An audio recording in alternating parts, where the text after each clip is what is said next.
Hello and welcome to your go-to sports hangout where we put the spotlight on women's sports. Today, I'm Boom Gonzalez. And I'm Neil Flores. Today, it's all about spikes, serves, and more on this volleyball special. This is Starting Lineup. Dancing, swaying, shooting. Puts a long call and hits with a nice dagger three. And Belen again. Isai tosses to Netura.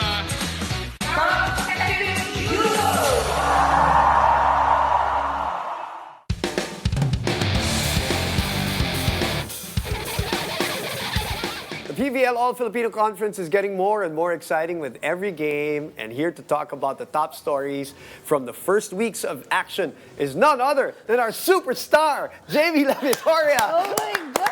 Everybody's caught on. I love it. Hi, guys. All right. You know, what I love about talking about, especially in the PVL, Neil and Jamie's, when narratives change, when storylines change. Kasi nakakasawa na yung mga, di ba, parang, oh, this team is always struggling or this team's always winning. Now we got all of these change-ups. Let's start with another team that has made a couple of upsets here in the PVL. Galeries High Risers. Right. Jamie, your thoughts? Well, they have defeated Zeus, and last night they just defeated the next set Chameleons. We have to understand the composition of this team in Galeries. This is a team where there are a lot of new recruits. A lot of them did not have any playing time in their previous team, so they have a lot to prove. Erica Raagas, of course, Julia Cornell will be the anchor of the team. Deloria as well, and Rosel Baliton, who is the player of the game. They have been unstoppable, and I think Nextled might have taken them too lightly because a lot of their star players were actually not fielded in that day. And you can just see the hard work that they've been putting in for this All-Filipino Conference. We got a chance during Media Day, we got a chance to talk to Coach Aying Esteban, and he did mention it wasn't an overnight decision for him when they asked him if he wanted to be the head coach, because you're basically coaching a brand new team, a team with all different skill sets, and then you suddenly have to mesh everyone together. It's not easy, but with the way that they're playing, I have to say I'm a bit surprised, but clearly the hard work is there. Pleasantly surprised, Yes, of course. yes. Of course. Jamie, do you think that Nang Aiza Maiza Pontillas played a big role behind the scenes, not just in that starting unit for Galeries Tower, because obviously she knows all of the tendencies of the girls from Nextled? I'm sure she had little, tidbits during training. This is where this spiker attacks. This is where Brooke attacks. Maybe Leanne de Guzman, who is also part of that roster. She did tally 9 points, so she did help coming off the bench, helping her team. But for sure, she had a big help against that win. Neil, let me ask you this. Ju, all of a sudden from youngster, draft pick, to now kind of like a leader of the team. And sometimes these opportunities, these situations thrust you in a situation like that. How is she taking it in your eyes? I think she's just really growing day by day in the PVL. Aside from her setting skills, she has become more vocal. She was already vocal before in her rookie year, but now she really takes command of the floor. She knows kung ano yung pasang gusto niyang makuha sa likuran. She knows how to, move the pieces around to get past the defense of their opponents. And I just think that she really took advantage dun sa fact na wala yung starters talaga ng Nextled. I know that it's probably a load management kind of thing for the Chameleons. And of course, you also have to expect the same performance from the second stringers. That's why they have a deep bench. But I think in the PVL, iba pa rin talaga pag consistent mong pinapasok yung core starting unit. Yeah, and well, that's how it is. Teams have to take advantage of situations, and Galeries did that. They've got 2 big wins. Now babantayan na sila, Jamie. For sure. That's the thing with winning, right? People are really going to prepare for you all the more. Now, let's go to another team that struggled off the gates, but seems to be recovering. Your thoughts on Creamline against Zeus, especially the last time? I was watching set number 4. They were super down in that set. But for some reason, I think because they are complete, because Gia is back, I kind of got glimpses of how Gemma Galanza played before she got injured. I think, of course, we all know Gia, huge factor being back. But I think her presence alone, of course, she'll provide those excellent sets that's a given already. We already know what she can do, but I think her maturity, her growth, knowing who to set at the right time and having that leadership role is something that Creamline has, I would say, lacked in the past conferences. We know them to be the team that's always been on top, but I think Gia knows the role, entering this All-Filipino Conference. Yeah, and Creamline is back on track. That's what they wanted. They were able to polish their receiving also in the Yes. succeeding games. But let's move on to another team. The only team remaining na wala pang talo, PLDT. Can anybody stop PLDT at this point, Jane? Well, with the way they're going in terms of, if I were to choose a team that could beat them, I would say Signal. Only because Signal is the only team that has one new recruit. So just like PLDT, their core is still intact.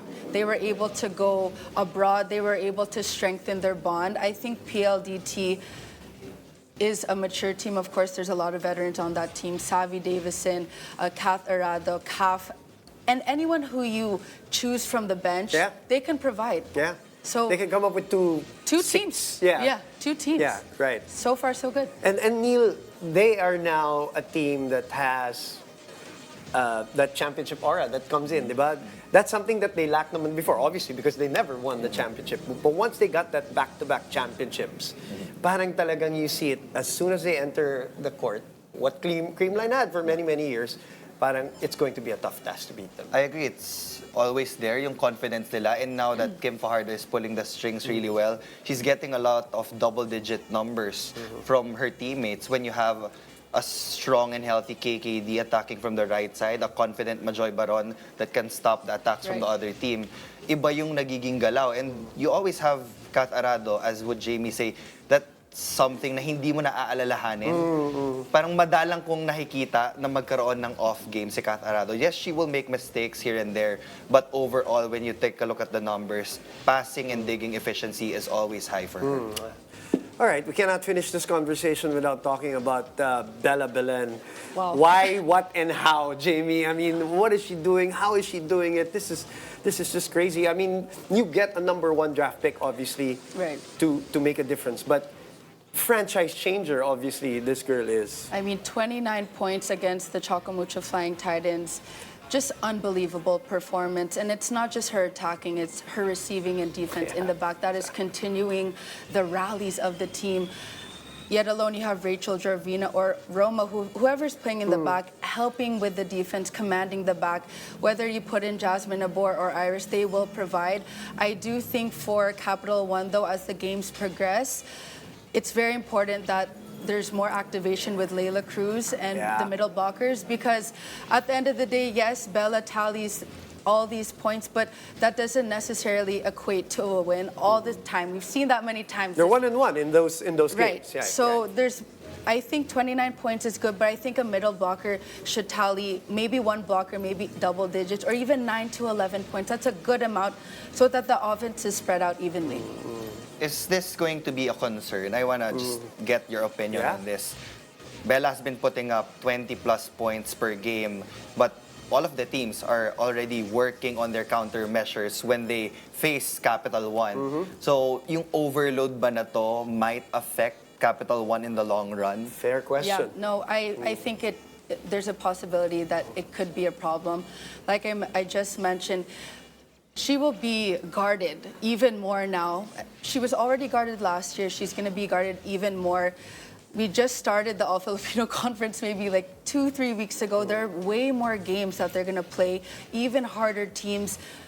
The setters are key factors moving forward, activating the back row attack, the right pin, the middle blockers, just to ease the load for Bella. She's already doing so much in the back. Oh, and then let her Chill, maybe let her at the chill end. out. At the end, that's when she would have more energy to do things. For the diba? finishing kick, Right, like pang right, fifth right. set, Right. last 6 points, Correct, just give it to her, correct, who has the hot hands. But during those sets, you can set the middle blockers. You have Nunak. You have good middle blockers. They need to be activated a bit more. Creamline's gonna have the next chance. Tomorrow. That's right. So just saying.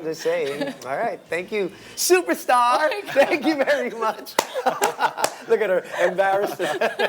Thank you very much for sharing your thoughts with us, JV, as always. All right, when we return, we head on to the UAAP. So stay tuned. You're watching Starting Lineup. I love the reaction.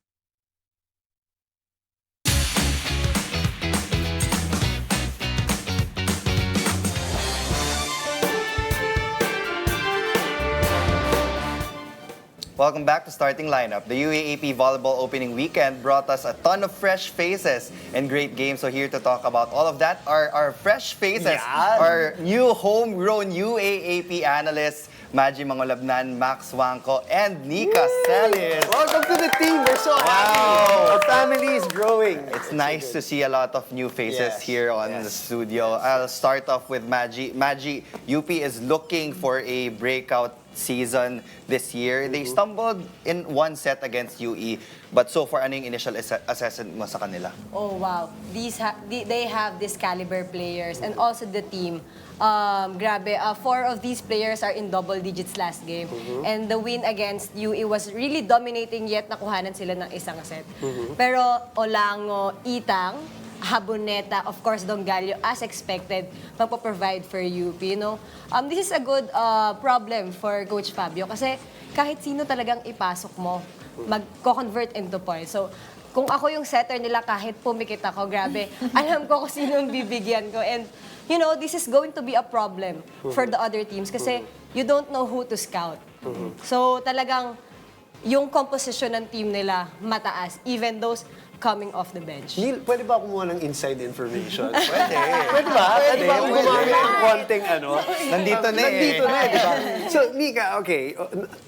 Anong masasabi mo sa amin going into this year from what you saw on your last year? And syempre, alam mo naman yung team, yung composition, the way the coaching was, and the training. What excited you about that team?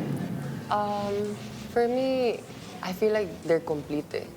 Like, you don't really need to go far or like stress out too much na parang kailangan namin ng ganitong player, kailangan ng ganito. Kasi parang ang daming new additions sa team. So, may mga umalis, pero madaming mga magandang additions sa team. So, tama nga sabi ni ate na parang problema na ni Fabio, how will you rotate those players? Kasi everyone you put in the court will contribute. So that's a very exciting part for the team right now. Sorry, Maji, ate ka na ngayon. Ate ka na ngayon. And that's crucial, like player rotations in the UAAP, napaka-importante yan. Time to move on to one of the other teams. Max, you wanted to talk about Adamson. So they've had 2 games so far, a dominating win against Ateneo, and then they lost to NU in straight sets as well. So far, anong nakikita mo sa Adamson? Kasi magkaiba eh, medyo extremes yung nakita natin dun sa 2 games na yun. Well, for Adamson, I'm just happy na there's a balanced effort in the offensive output right now.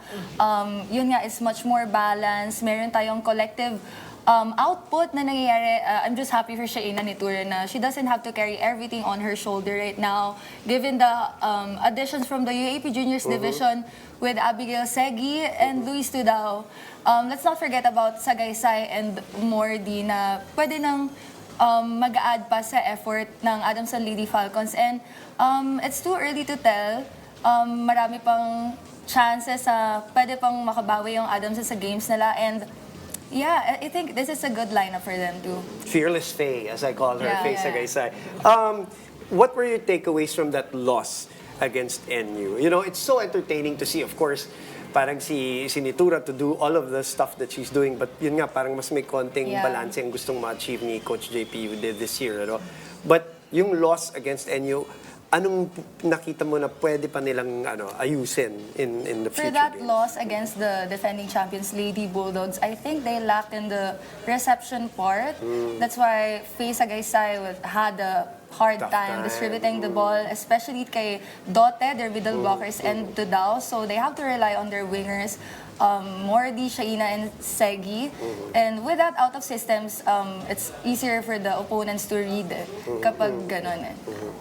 Kailangan din talaga bawasan ng Adamson yung unforced errors nila. I think they Right. tallied 28 Wow. in that loss Right. against NU, and that really hurt their cause. Nika, you wanted to talk about UE. There are teams that are heavy favorites coming into season 88, but there are also teams na hindi mo pwedeng i-underestimate. And UE has challenged Final Four contenders in the first 2 games. Yes, I have to mention Bea Zumudia kasi I was present during that game and grabbing intensity. Of course, you can't forget about Cepada. Automatic na yan. For me, when you look at Cepada, of course, Nogales, the one who course, recently yes. just exited. Pero iba yung energy na nadadala kasi nila. And even, especially their libero that time, grabe yung pahirap, ang hirap lapagan. Pero I feel like they're the teams that you just can't ignore. Everyone's rooting for the winners. That's right. Pero what about the underdogs? During that game, Moa was roaring whenever they would score. And you can really see na they're really fighting. So it's really exciting to see them. Obviously, maraming nawala rin sa kanilang players. What will it take for them to maybe pull off an upset here and there sa UAAP?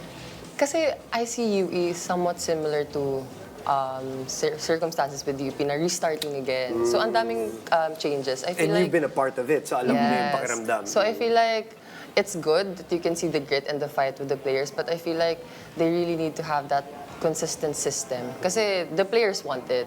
And for their team to completely rise talaga, kailangan maging consistent sila with the system, with the coaches and everything. So I don't think there's much problem. I feel like right now they're in a good path. Maybe they need to fix more of their defense, but overall, they're putting up a good fight. You also have to talk about the current top teams course. in the win-loss rankings. NU is currently thriving, and LaSalle is definitely a threat. Maggie, your thoughts on these 2 teams after their opening games? Oh, these are the teams that really fight in the championships, right? So talagang hindi natin sila pwede underestimate with the rising super rookie with NU as well as Shevana stepping up as a team captain. Grabe yung fight na binibigay talaga nila. And you know, kahit yung mga scores is malalayo, you can see the character. They don't lay low. Talagang you can see also the respect to their opponents. I think that's one of the most important thing na makita natin in this sport. Kasi we don't underestimate anyone right now. Correct. Kasi volleyball is really evolving. Everyone wants to be on top. So, NU and DLSU, I think malaki yung chance na parang sila pa rin yung nasa taas. Early favorites, yeah. yes. But then, how will they maintain na nandoon sila sa taas? Okay, just before we take a break, Max, give me one strength of DLSU and one strength so far, ano nakikita mo, na hindi individual from National University. For National University, I have to go this time with Pono. I think everybody's separate, surprised, okay. not just the fans, but also their opponents, na Pono started playing for NU Lady Bulldogs in the opening week. And I think it's also a good, strategy for Coach Reg to put Pono in terms of scouting kasi Lamina, inaabangan na siya ng teams eh. Right. And it's also the best time to commend Pono na they went up against UST, which has a massive crowd, by the way. And then she stood up for her team. Binigyan ng 2 panalo yung team. So, yeah, I think Coach Raj also mentioned na in an interview na there's not really much of an option, I mean, reason kung bakit si Pono yung nandyan. It's just because mainly of the blocking, so additional height for the NU Lady Bulldogs. Right, they're off to a good start. LaSalle's off to a good start. Shivana Laput's also off to a good start. We'll talk more individual this time in the UAP when we come back after a short break.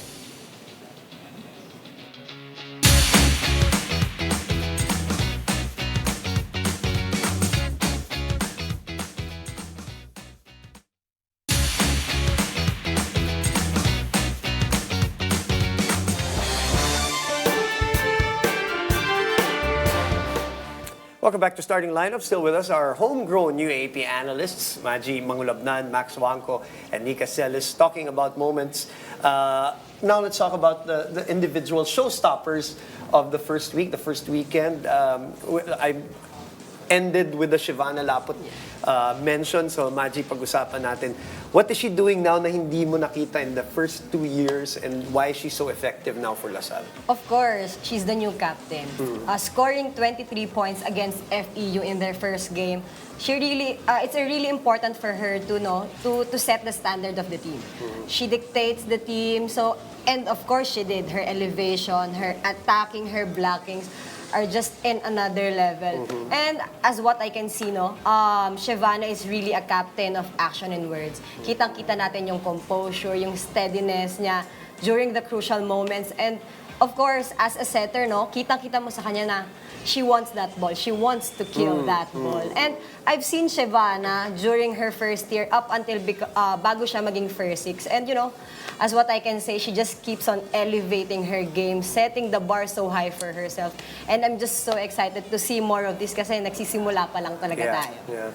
I mean, it really pays to be really tall and athletic. And Yeah. people sometimes forget na recently lang din siya natuto nag-volleyball. mag-volleyball. So, grabe, Ang daya. Parang gano'n. Ang bilis ng development niya sa volleyball. Tayo, ilang years tayo na training talaga. But anyway, there are a lot of other showstoppers. Max, syempre, kailangan natin pag-usapan. Sam Cantada, back-to-back POG na siguro to in the UAAP first 2 outings pa lang. And she has carried a lot, actually, for National Right away, University right away. across all skill departments. So what can you say about her? Yeah, what can we say about Sam Cantada? I mean, everybody's waiting for her collegiate debut, and now all I can say is the hype is real. Remember what she did with UST? Dapat mapupush pa ng UST yung NU Lady Bulldogs to a 5th deciding set, but Sam Cantada came in clutch with her service aces. Yun talaga yung i-highlight ko. Dalawa pa doon ay consecutive. So I think also Coach Reg mentioned na it's not new of her. It's not new of her. She is like that. Yun yung personality niya.